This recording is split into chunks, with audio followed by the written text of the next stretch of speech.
Next, we've got 1 dead, 9 injured in shooting at Michigan church, police say. A shooting at the Church of Jesus Christ of Latter-day Saints in Grand Blanc, Michigan. Guess who's in charge in Michigan? Yeah. Resulted in 1 death and 9 injuries. The shooter is deceased, and the church was on fire during the incident. Oh my goodness. So, arson? Or was this an accident? Grand Blanc Township Police Chief William Renier confirmed that the shooter, a 40-year-old man, drove a vehicle through the church's doors before opening fire. Sounds like a movie. Which, honestly, I think that's what most of these shooters get in their heads when they get this thing started. They think they're in some sort of movie. I don't get it. It's so wild. Like, they do crazy stuff. Like, this guy drove through the front doors. A couple of other shooters in recent history and recent news wrote all kinds of stuff on the bullets. Left manifestos.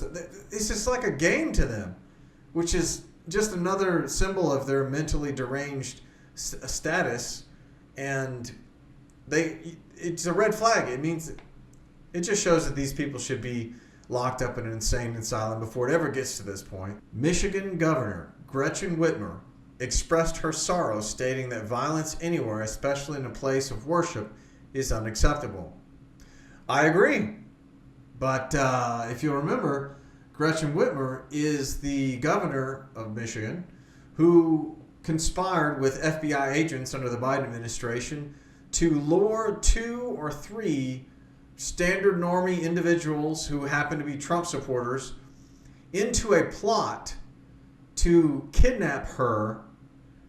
And I don't know what else the rest of the plan was, but they lured them into this plot to kidnap her. I don't think they went through with it, but they tried to, and then they arrested them.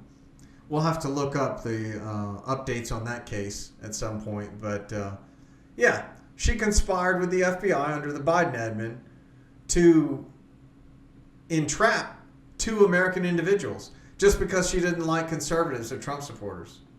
That's insane. Like, I can't even believe that happened. And she got away with it, apparently. Nobody's in prison for that except the 2 regular normies who were involved. That's wild.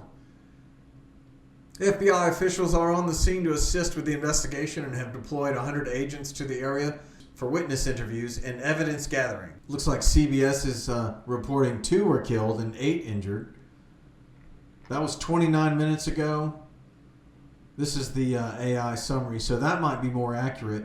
As much as I hate to give CBS News any credit because they, fabricate stuff all the time, but they do have some actual facts every now and then, and it's just something you got to sift through. So this may be accurate. 2 killed and 8 injured. A U.S. Marine vet was identified as the gunman. Oh dear. Maybe he had an issue of PTSD or something. What else do we know about this guy, this Marine? Let's see what the post-millennial says. They usually have pretty good stuff, regardless of their typos. There it is. Thomas Jacob Sanford. Wonder what else we know about him. And has a Stop Trump sign at his house at 4156 East Atherton Road. Look at that. Another lunatic leftist, or at least Trump hater. I mean, he could be like a centrist or maybe even a right-leaning, like old world Republican, and just hates Trump. That is possible, especially since he is a veteran. I mean, I wouldn't put too much stock in that, but it is possible. I don't want to rule that out. Devout Democrat who donated... Oh, man. Can we, zoom in? Is that a thing? I can't see that. That's just way too small for me. My eyes. But I'm assuming this illustrates the claim here that he's a devout Democrat. Yeah, that's true. MAGA does not attack churches. And MAGA doesn't attack their own, like Charlie Kirk, the assassination attempt on Trump. All of these hits on conservatives and MAGA, top leading conservatives, prominent right-leaning. There's no way that MAGA is going to just try to take out one of their own. That's absolutely absurd to even mention. Trump hater, at least since 2015. So the moment that Trump announced his presidential run and campaign, this guy was apparently against him. Which is what a lot of people were. Like, everybody loved him before he announced that, and then he announced he was running for president. And a whole lot of people on the left were just like, all right, you're the devil. You're a Nazi. You're Hitler. And then that was it. We never heard the end of it. I don't know what this is. Oh, this is a picture of the scene at the church. That's not him. Until I hear from Candace Owens, he's not the shooter. I don't know about that. Candace is a bit of an iffy. I mean, she's really good for fleshing out like super thin conspiracies and getting details that like nobody else sees, but they rarely lead anywhere. And I'd rather go with the people that like really verify their information, investigate, get to the bottom of it, utilize the police reports, the court documents, everybody's testimony, things like that. I mean, I don't hate Candace at all. I still watch all her stuff and enjoy her stuff, but she has a very nuanced view of things, and in my head, she's got somewhat of a bias. But I can never bring myself to cut people off that are on the right and have like esoteric or eccentric views, because sometimes they're right about stuff and they catch things that no one else does.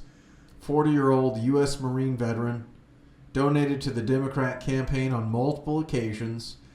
Well, that pretty much makes him a Democrat unless, and this is very out there, this is on the rim, it is possible, I don't know, but this guy could be donating to Democrats in primaries in order to throw them off, and he actually ends up voting for a Republican in the general. That's possible because the Democrats do it the other way around. In states where there are open primaries, Democrats will intentionally vote for a crappy Republican candidate in their primary in order to throw off their entire general or get the really crappy candidate for the general election, and then they'll go vote Democrat. Now, honestly, the people on the right don't do that as much. I'm sure they still do, but they don't do it as much. Democrats are super active in doing that particular insidious and underhanded tactic. I hate it. I think it's unacceptable, which is why I'm glad Texas is now changing it to they're trying to close their primaries. I don't know if they've done it yet, but they're trying to. So that's good news. It seems like he's Democrat. It doesn't sound like the police are admitting he's a Democrat yet. And I doubt they will because they're trying to stay neutral. They don't want to face any backlash at all, and I totally understand that. But it does make things a little difficult. You're going to have to get internet sleuths to run around and find out what his affiliation was unless you want to do it yourself. But it appears to me that this guy was a long-time Democrat, donated to the Democrat Party, had a Trump-hating sign, or rather Stop Trump sign. So any way you slice it, this guy was against Trump. And clearly he didn't like Trump supporters, or maybe he didn't like Christians either because he ran into a church and started shooting people. But the bottom line is this guy was mentally deranged. I don't know if it's a PTSD incident because unfortunately that affects a lot of servicemen and women, and it's terrible. These people need serious help, real help, and care, and apparently this guy didn't get it.